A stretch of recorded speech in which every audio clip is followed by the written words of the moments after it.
everybody, and welcome in for another episode of Vol Club Confidential. I'm your host, Austin Price of Volquest.com. Tennessee just wrapped up the regular season, 8-4 with a win over Vanderbilt. And now it's off to the bowl season, and we'll find out where they are going coming up. But first, let's bring in Volunteer Club's Hunter Badur. Hunter, you look at the growth of the Volunteer Club, up over 4,000 members now. We're hitting portal season. Right. I know fans, they still may be stinging from the Georgia and Missouri games, but it's time to put on more steam.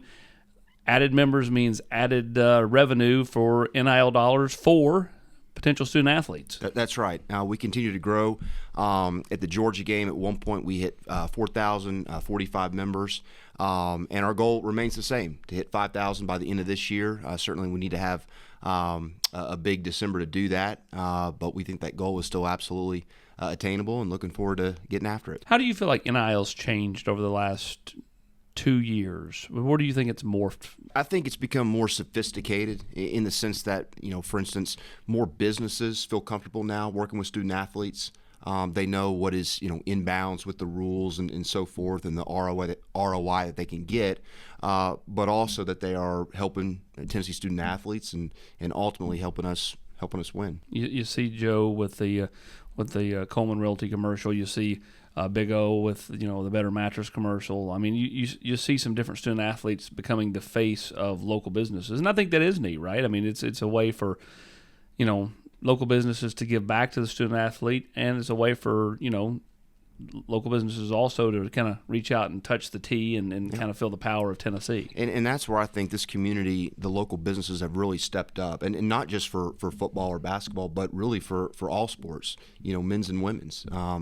Free places to eat, free yoga classes, free cycling classes, and in exchange for maybe some social media posts on behalf of the businesses. And so it's been great to see that all student athletes at Tennessee, both men and women, are able to get in on the NIL action. Well, I've been looking forward to tonight's guest for quite a while because I just think he's going to be one of the more fascinating interviews that we get to do here on Vol Club Confidential.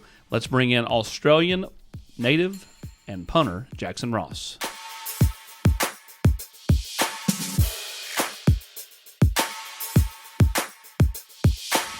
What's up, JR? How you doing, Austin? Good, man. You? Very good, thank you. Jackson, you start the season off in Nashville. It was not your finest moment. And after the game, Coach Heupel was really I was thinking borderline defiant about you don't know he's first time in doing this in the country and all this stuff and had your back. Next game, first kick. Yeah. And then after that, you've been unbelievable. What was there a moment when you just kind of was like, settle down and just do what you know how to do? I mean, yeah, that first game was pretty rough. I kind of wanted to leave the country after that. First kick in particular, I think it's 17-yarder. Seeing all my friends go out and dominate in previous years, and I kicked a 17-yarder start. I thought, geez, this might be harder than it looks. But yeah, it just took me time, I guess. Hype definitely had my back, and I knew everyone did within our four walls. Looking a bit external on Twitter and stuff like that, it was probably not the best thing for me. But I guess it is hard when there's no family and stuff around me for that first game to sort of lean on and that. Get out to Neyland for the first time and shank the first one and get booed. And I thought, geez, here we go again. But I think I've definitely picked up since then, and it's been a pretty enjoyable season so far. You think? I mean, he goes to Alabama and sets the Tennessee single-game record for punt yardage. I mean, when you found out that, what was going through your mind? Because, I mean, you had a heck of a day. Yeah, I mean, it was a big change from what happened in the first game, but I was actually looking at something today on my phone and in the record book from the weekend and saw that Jimmy Colquitt had that record before me. He was 53, and I think I had 53.4 or something. So had a chat to Dustin about that today, and I said I got one up on him now. Obviously got a few more million to make to catch up to him in that sense, but I mean, it was awesome to get the phone call from Eck and learn that. I knew I had a good day, but didn't really recognise it was that good. Obviously, everybody knows now you can kick with both feet. They kind of tried to keep that under the radar. I remember when we did your commitment interview, and you sent me all this video, and you're like, don't show the left-footed kicks, because they wanted to try to keep that under wraps. Yeah. When did you know you were going to be just as good with either foot? I know you say you're right leg dominant, and you probably are a little stronger that way, but you sure kick it pretty good left to me. Yeah. I mean, I've always kick both feet growing up. I mean, something Dad always wanted to do when I was playing footy back home.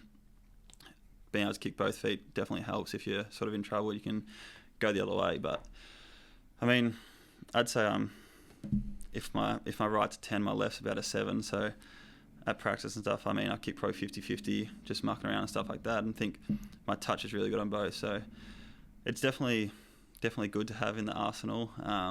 Whether we use it a whole lot just depends on certain circumstances. But I think fans have enjoyed sort of guessing which way I'm going to go. I think it sort of adds a bit of fun to punting, which probably isn't usually the funnest thing always. And you kind of get to make that call on which way which foot you kick with. Yeah, it's a bit of a both call between me and Coach Eck. He's always asking what I feel comfortable with in certain circumstances, where we are on the field, and how confident I guess I am, how well I kick in the warm up. So it is good having sort of myself to be able to, I guess, call that sometimes, and yeah, whatever feels comfortable, hopefully it turns out the right way for us. Is there just a different feel when it comes off perfect? I mean, like, is there just a sound when you catch one and you're like, okay, that right there was nice? I mean, definitely kicking a really nice spiral ball, you definitely feel it as soon as you hit the boot. I obviously kick a bit of end over end, a few spirals on my right and stuff like that. So I'm always doing different stuff, so it's hard to get in a complete routine of doing the same thing over and over again, which, like a lot of Americans do, it's just spiral after spiral and spiral. So you sort of get that continuity and recognizing exactly how to hit that ball. But I mean, going left, going right, kicking end over, spiral, it's always changing for me, but I definitely know when I kicked a good one. Like at Alabama, when you had that phenomenal day, I feel like Kool-Aid McKinstry was having a tough time picking up your ball, and it kind of rattled him a little bit. Can you tell when you've kind of got somebody, like, because, I mean, you're ultimately like 40 or 50 yards away when you're kicking it to them, so I know you're not really like looking them dead in the eye, but can you kind of tell when somebody's like, man, I can't see how this thing's coming in? Yeah, I mean, I definitely owe Kool-Aid a beer. I think he helped me sort of set that record himself. He let a few go, which he probably could have caught, but I mean, yeah, I guess kicking different spins and stuff is definitely harder for them. D. Williams spoke to the returner at Georgia on the weekend, and he said that I was annoying to play against just with a different variety. That returner's obviously really, really good, and he got a few yards on us, which was disappointing, but yeah, it's always fun. I think as the years go on, we'll sort of be able to hopefully kick away from returners more and sort of get more rolls and stuff, but at the moment I'm just settling in, and I think there's a lot more to come. You played Australian rules professional football before you made the way over to here to Rocky Top. What was that like? Yeah, so I got drafted out of high school, which is pretty much every kid in Australia's dream. I went pick 71, and there's about 100 picks, so I kind of slid. I thought I was going to go a little higher. And to put it in, like, I guess, American terms, like, I got drafted into the NBA or so, but I only really ever played G League. So I was always sort of that practice, sort of definitely involved with the team and everything like that, but I just really didn't make it to the very top. So I lasted 3 years there and then got let go of, and sort of found myself at Pro Kick Australia, which is a training camp for Australians, and it takes us from kicking the big Australian ball to the more smaller Nike footballs that American football you play with. So it definitely put me in good stead playing that level, I guess. Not as big crowds, but I mean some crowds and stuff like that to put myself in pressure situations. What did you learn most about, kicking American football? The sweet spot's definitely a lot smaller than the Australian ball. In Australia, you get away with a lot more of missed kicking balls, I feel. It still travels you a decent distance, but I mean, yeah, it's such a small ball. Sort of varies depending on what the quarterback usually likes, is whether you get a pointy one, whether you get a more rounded one. Us punters are always sending in photos of other people's balls saying, like, you guys are lucky you get to use this big juicy one. But I mean, it's so different, but it's I get used to it and stuff like that. And I guess as the weather changes as well, the ball gets harder and it hurts my foot low key. So it's just all little things, but yeah, I'm used to it now. The quarterback part of this is interesting to me. So are you already working Nico? Like, hey man, we need to do this kind of ball next year. Yeah, I actually watched a lot of his high school stuff last year, and they were using those big Wilson balls, and I thought we could try and bring in a few of them. That would be nice for me. But I think the equipment managers at the facility don't really like us kickers a lot, because we're always just sort of stealing other people's balls, trying to find the ones that aren't going to hit our feet as much. So the kicking snobs. Yeah, you and Campbell. Yeah, pretty much. I mean, Turboville. Max Gilbert's pretty bad as well, low key. He's he's the freshman, so we make him steal the ball so we don't get in trouble, if that makes sense. So it's legal hazing. You go get the balls. Yeah, Max. Coach Harple says no hazing, but I think that's as far as we'll get with Max. But you go get those balls so we don't get yelled at. Exactly. You often find him like scavenging through like running back bags and quarterback bags, and then like all of a sudden we'll have balls. They say K on it for kicking. Then it says RB for running backs, and we always try to hide that one from when the equipment managers are walking around. So you like the running back balls? I mean, you want me to talk to Jerry Mack for you? Nah, Jerry Mack doesn't need to know anything. I don't think they don't need to kick him or throw him or anything. So they just need to tuck it under the arm. And so I think we should definitely get the balls we want. Going back to the Virginia game, was there someone after that game that kind of brought your spirits up? You know, having Dustin Colquitt around, did that help? Yeah, for sure. I mean, he's obviously had a huge NFL career and obviously had some ups and downs as well. But I guess just people around me. Like, we got on the bus back home and I was talking to Gaston and my friends, and some people don't really recognise punting. So some people didn't even remember how bad I punted that day. And obviously deep down for me, it was my first game. Got millions of people watching me on TV, and obviously so many Tennessee fans who would die for this team, and to let them down first day wasn't the best thing. But I mean, yeah, leaning on my coaches back out in the track the next few days and kicking good balls and stuff like that.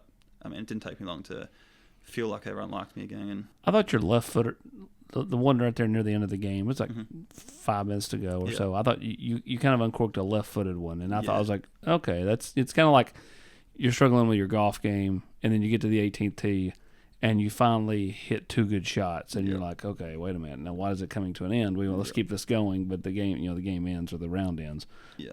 Is that kind of how you felt, like right there at the end? It definitely was. I think I'm pretty good with my numbers, so I think I went 17 yards, 27 yards. Then I kicked my first left foot, which I think was 41 fair court, and I kind of ran off and thought, that's all right. And then I think I kicked another shank right, 30 or so, which went out of bounds, and then I kicked a right foot spiral, which went, I think, 50. So to finish the game with the 50 was definitely helpful to get that average up to, like, I think 35 or something like that. But, I mean, yeah, I learnt from it, and shouldn't happen again, hopefully. When you're out there, is there much trash talk from you? Like when you kick a good one and the other team's still out there on the field with you, are you a trash talker at all? Because I want to call you a low key someone who talks. Yeah, I'm a bit of a smart ass, to be honest, but I mean, well, me and you'd get along great then. It's not really on punt. I don't say too much, but it's more field goal holding and stuff when the guys come in the corner and dive and they're on the ground. Me and Charles like to say a few little words, but they always look at me like, who is this talking? Like, I probably sound so different and say some things that I shouldn't, but that's all part of the fun, and I'll continue to do so. Do you have a one-line zinger that you like to go to, or is it always different? Do you always have different repertoire? Yeah, it's whatever comes out fast. It's sort of, I think, pretty quick on my feet, but yeah, I probably shouldn't say anything I would say on the camera right now. I understand. Let's go back to Australia. What do you miss most about home? I miss a lot. Family's obviously super important to me, so I always miss them, and my friends back home. Obviously had high school friends and footy friends and stuff like that, so it's always that. I miss food, I miss coffee, I miss little things, just sort of hanging around mates. Miss watching Australian football because obviously the timing's not great. It's throughout the night here. But I keep in touch with everyone back home, whether it's FaceTime. They're always watching my games and stuff, so I do miss things, but I think I've found myself a home here in Knoxville and found a lot of good friends and people to lean on and stuff like that. So it's took me a little while to transition, but I think I've found my spot now and I'm really comfortable here. You're 24. Not the oldest guy on the team. That still resides with Keenan Peely. We'll see if he comes back. If he does, then you will still remain the second oldest. But if he leaves, that means you get the moniker as the old man in the room. Mm-hmm. You're a bit of a Merlot drinker. You love the wine. Kind of take me through that. Yeah. Most college kids are like, beer, let's get beer. Yeah, I know. College kids, I think, just trying to get as drunk as they can quick, but I don't mind a drop of red. Got a few favourites back in Australia. Haven't really uncorked too many here.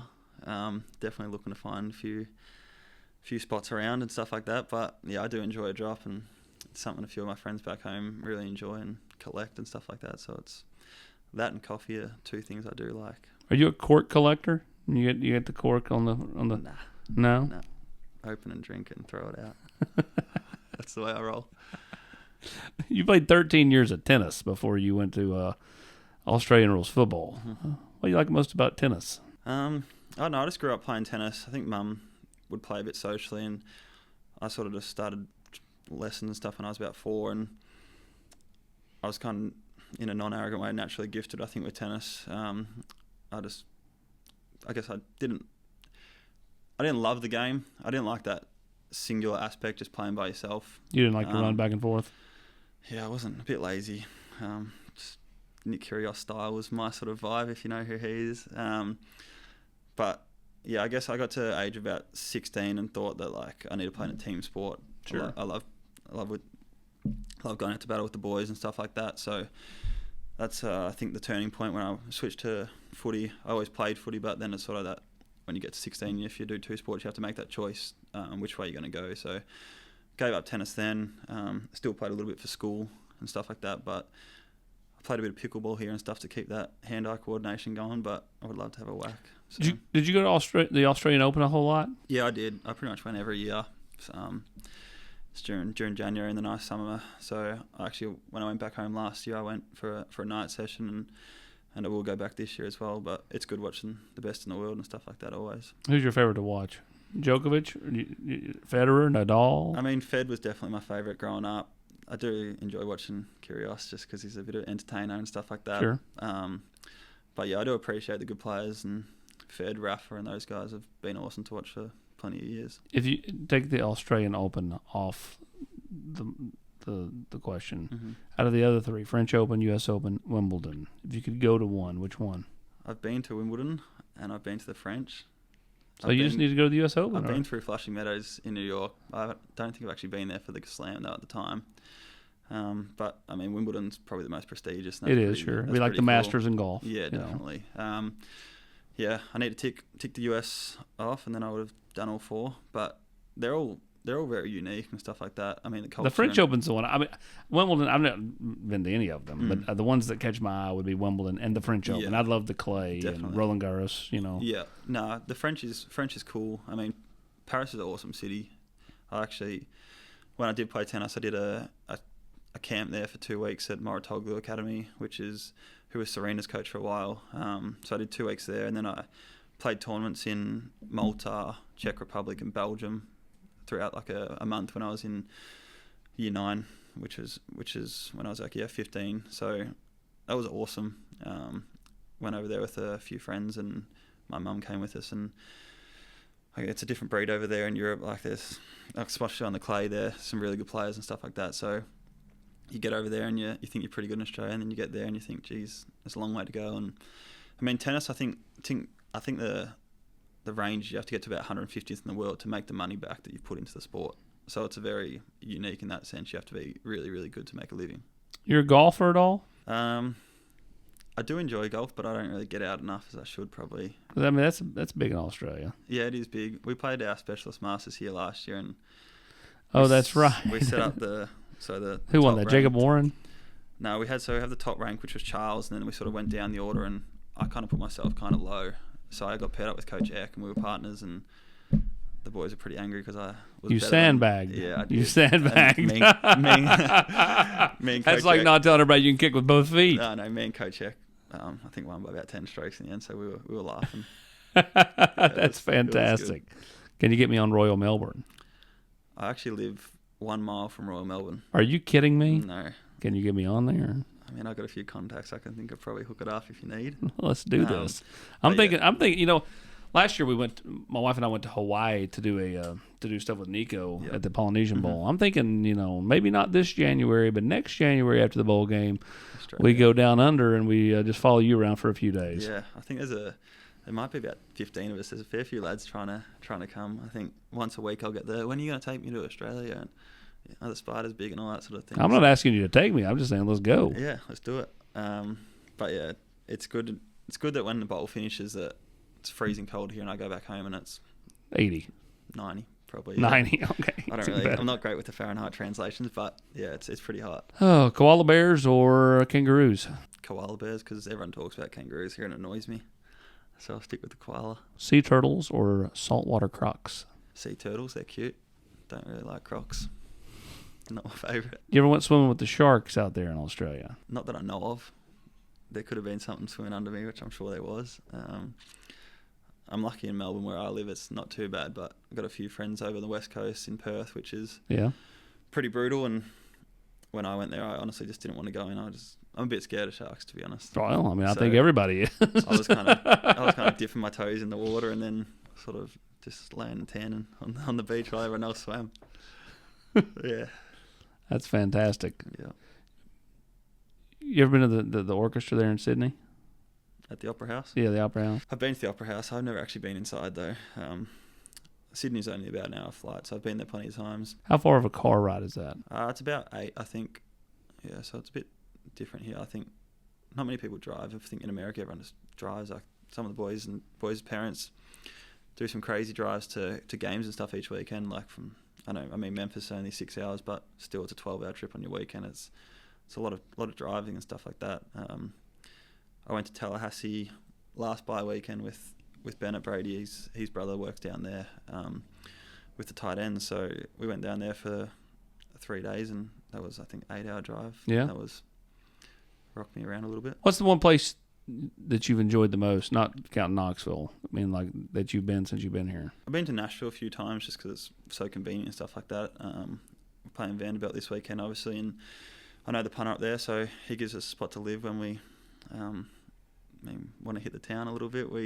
It's kind of the middle point for a few of us in the SEC, but got plenty of friends around here that I want to sort of go and see at their spots and just sort of compare college towns and that sort of thing. So we obviously talk about where we're at all day, every day on FaceTime, but I wouldn't actually know what it's like at the town. So I do love Knoxville, though. It's very a lot to do once you actually get out and about, and once I got a car and stuff like that, it was cool to experience. I'd love to see you out on Broadway. Some jeans.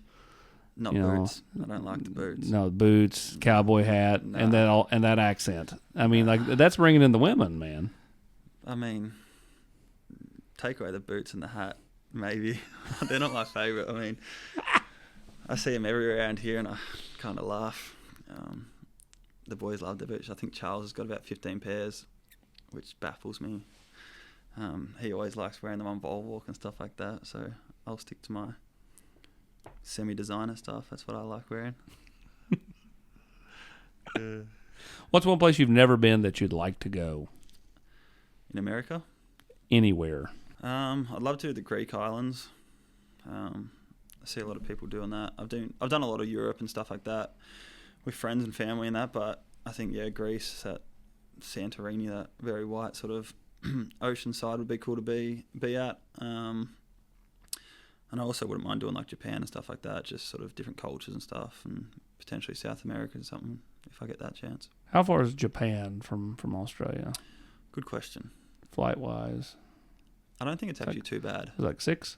I think it's a bit more than that. I think it'd be closer to 10 maybe. I think it's a direct flight though from Melbourne to Tokyo, so yeah, I'm sure it is. Wouldn't be the worst. Europe's pretty bad. That's a long haul through Dubai and stuff like that. What was your route to get here? To get here, I think Melbourne to Sydney. Actually, it's a funny story. Sydney to Dallas, but we couldn't land in Dallas. Something happened so we ended up landing in Austin, and then that's like one of the biggest planes that have ever landed at Austin because it's a small. How far airport. is Sydney to Dallas? 15, I think. Jeez. So we ended up we were hovering over the Dallas airport and then sitting on the tarmac for another 2. So I think I was on that plane for close to 18 hours in the end. Extra leg room definitely helped a little bit, but got in at like 1 a.m. to Austin in the end or something, and then had to have people here change my bookings and everything to get me out the next day. So I think I got in at 1 a.m. I was up at 4 a.m. Flew to, I don't even know where I flew next, and then we ended up getting to Knoxville at whatever hour it was. I was on a different clock anyway. I mean, this was sight unseen for you. I mean, there's been a few of those over the years. Cedric Tillman was one. There was another one this past year. But I mean, when you got here, kind of take me through those first week or so. Like what's going through your mind? Because I mean, I'm sure it's not like back home as far as a backdrop. Yeah. Got here in the middle of fall camp, and I actually wasn't in the whatever number goes. So it was definitely a rough week. Not much sleep. Pretty homesick straight away. Like that jet lag and homesickness mixed together is not a great combination. So it did take time. It was kind of good that the season was so quick though. Once I got there, like so within a month we were playing games, and within 10 weeks we beat Bama and stuff like that. So little things like games were keep me occupied and stuff like that. But I was definitely homesick. I mean, I think I cried probably 10, 15 times in the first month I was here at night. I was just like, what am I doing here? Stuff like that. But I mean, since then I haven't looked back, and I've loved being here, and definitely wouldn't be crying anytime soon. So what's the specialist room like? Obviously you got Charles, he's doing the field goals, and you got Turberfield doing the kickoffs, and you're the punter. But then there's some other pieces, JT Carver, Max.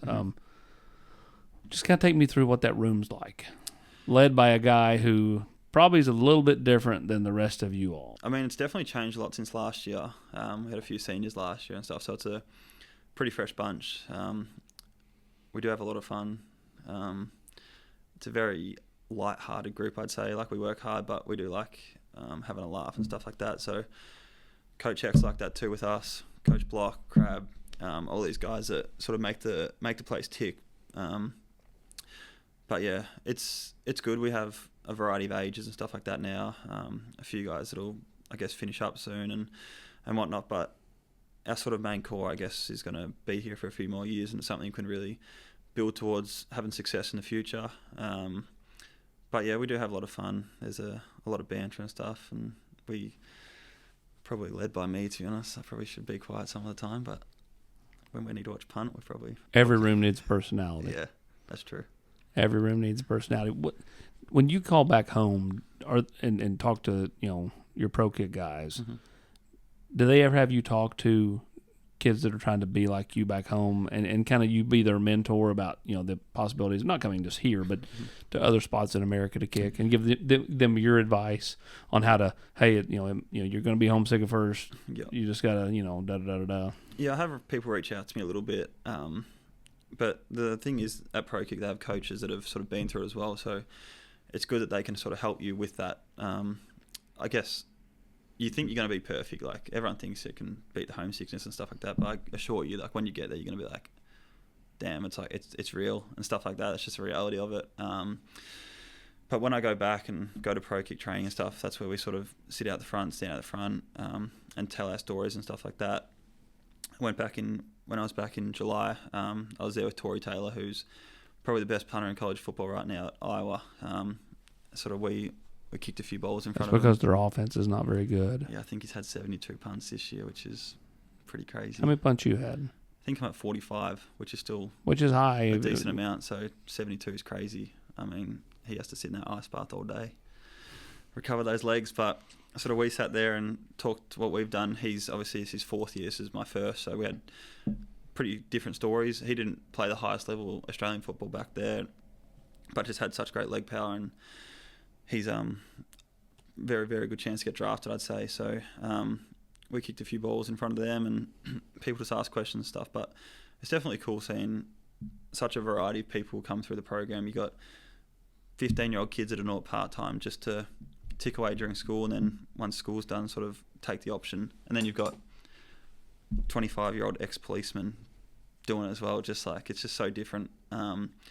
Such a variety, but such a good bond of blokes. And once you get over here, you've got network to talk to, sort of thing. So I think 10 of 12 in the SEC are Australians, and we're always talking. After games, you chat to them and stuff like that. So it's always cool to sort of take you back to your roots and hear an Australian voice again. How much better do you think you can be? I think I've got a lot of upside.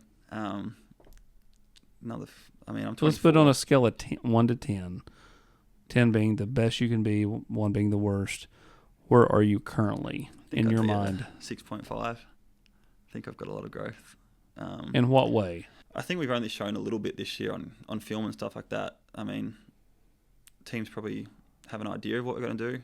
Probably don't know which foot we're going to kick with, but there's so many more things to add to my, I guess, collection of punts. I can pocket punt and stuff like that. So if we're doing different things, it's going to be so hard for teams to recognise and stuff like that. And just going to, I think, improve us as a team in general and improve my game definitely. What will you do this off season to kind of differentiate from the prep you had this past off season? Like, you know what I mean? Like, what are some things you feel like, okay, that worked really well. Mm-hmm. I need to improve in this area, so let's try something different here. Yeah, I think for me it's just putting on just size in general. I'm pretty skinny bloke, and I think a lot of my power just comes from my leg speed and just my touch with the ball in general. So I think if I can put on more strength in general, that'll definitely help me kick bigger balls. I mean, hang times and stuff for the scheme we're running right now is not super important. I can get away with sort of holding the ball and kicking 3-6 to 4-0 hangs, where if you're kicking from the pocket, you need to be up around that 4-5 just to make up for that time you lose with the running of the ball. So I think putting on strength in general will help me continue to improve my arm and stuff like that, which is something we've been definitely working on and stuff. There was at one point about 3-4 games ago, and you were so delayed in kicking it. I thought you were going to fake it. Yeah. I mean, how many times have you thought, man, are they going to call the fake here finally? I mean, it definitely does cross my mind. I don't think Coach Hype's run many fakes in his time. I don't think so either. I don't think he's run any. So I think you're right. Unless Eck takes over as head coach, we might be a chance. But I mean, I guess if I see an opening and it's really short, then like it's on me and stuff like that. So I think South Carolina game, we did one where I sort of completely ran around the shield and I probably had a chance, but it was pretty long, so that probably would have been my time to do it. And then we ended up getting called on a legal formation. I had to re-kick. So that was like the first ball we'd kick with a really, really long op time, which is what we are trying to achieve. Got to the sideline, they were really happy, and then had to go out and re-kick it. So it was a bit of a stab in the chest. But ask Dustin about his younger brother Britton's fake punt at the 2005 Florida game. It didn't go so well. Didn't get it? No, Damn. It didn't. I don't really want to watch it. That might make me nervous. It'll make you nervous to go rogue. Yeah. No, I'll have to ask him tomorrow morning then. I'll get it up on film. Might run a few fakes tomorrow at practice as well, just to see how I'm looking. His best kick, it may not be his longest kick, but his best kick was 2003 Miami, which coincidentally was the last game I was not at on the road. Jeepers. That's crazy. Tennessee beat Miami 9-6 or 10-6, and he kicked it away with about 2 minutes to go, and the great Sean Taylor, who's now deceased, muffed the punt, and Tennessee recovered. Yeah. He just uncorked one. You know, of course, he's got that big left foot. You know, it's fantastic punt. That's crazy. Yeah. Well, we got one muff against Austin P. That was actually, going back to our question before, that was a turning point where I sort of got some confidence, I guess. I mean, it's not really based on how good the punt is, in my opinion. It sort of can just be a mental breakdown for the returner and sort of trying to catch and move quick or something like that. But once Warren picked that up off the ground, like that's where I was like, could celebrate, and I really sort of felt a part of it and stuff like that, and really took my stride from there. What's that mean to you? Because I think you guys are pretty close. Yeah. He was fired up. The fact that Hype will send him to Australia to do the visit, you know, I mean. He's awesome. I mean, I can't talk highly enough of the bloke. He's, I guess, sort of a father figure to me here, and whenever I just need a chat, I can just walk straight up into his office and knock on the door and just talk some smack, really. I mean, it's not always football. It's rarely football, to be honest. It's just sort of that connection, which is what I need here. But the same goes up to the top. I mean, Coach Hype's awesome as well. Always has a laugh with me, and he would always just tell me to smoke the cigar every time I kick a good punt and stuff like that. He told me to watch the movie The Replacements. That was my homework from Hype. It's the only homework he's ever given me. He thinks I'm like the kicker, just the way I operate around the facility and stuff like that. He thinks I'm pretty laid back and stuff, so he's always telling me to smoke my cigarette and just relax and do my job. We're going to call you Paul Mall. Yeah, that sounds good to me. The Marlboro Man. I don't actually smoke, everyone, so chill. we know. Last year we're going to end back in Australia. Yeah. Like, what about the culture down there do you miss most? I guess I miss where I live. I live on the water, the beach. Not like really surfers, but like just being in that coffee environment, just grabbing a coffee with my mates and very relaxed. Walking my dog, taking him to the beach and stuff like that. Just little things is probably what I miss. So I guess it's that. But as I said before, it's family, it's friends, it's sport, it's just little things. But here I've just got different things as well that I admire and sort of take in. I've got a golden retriever dog here as well. So I've got a 5-year-old back home with my family and I've got a 10-month-old here. So got So when you go home after the bowl game, you taking that? Nah, he's staying here. So they're not gonna. When will they ever gonna meet? Depends what happens post football, I guess. Post college, where I end up, maybe a little golden reunion, which would be pretty cool. They've never met now on FaceTime. They've had a little bark to each other. But I mean, yeah, it would be pretty cool in 4 years' time, whatever. When I go back, and if I can take him. What's the names? Wesley back home, and Maverick here. Where's the Maverick come from? Not Top Gun. Everyone at the park always goes, "Is that why?" But sort of I was just on Google having a look, and it sort of popped out to me. I think Mav's a pretty cool name for a dog, and sort of suits him well. He's a pretty dark-looking retriever. So when he talked to the media, probably 6 or 7 months ago, Charles Campbell was sitting over to the side, and I'd come back in the room, and I was sitting over with Charles, and he was wrapping up, and I said, "Charles, just chime in and ask him what he likes about Outback Steakhouse." And no hate on Outback because I don't want to go there. But, like, of course, like I said Charles that because I knew he was going to be like, "That's nothing like back home." Yep. You know, and in Charles's face, I was like, I kind of got you there. What about food is different here? What American food have you learned to like the most, and what do you miss most about back home? I think it's the quality and the health of the food in Australia, which I miss. A lot of burgers and stuff here, which is obviously enjoyable, but I don't think it's the best for you. So I just miss the sort of healthy aspect back home. I miss coffee back home. I think that's a huge difference in the beans they're making them with. I think there's a lot to learn in the American coffee industry. But I do have a few places here which I really enjoy.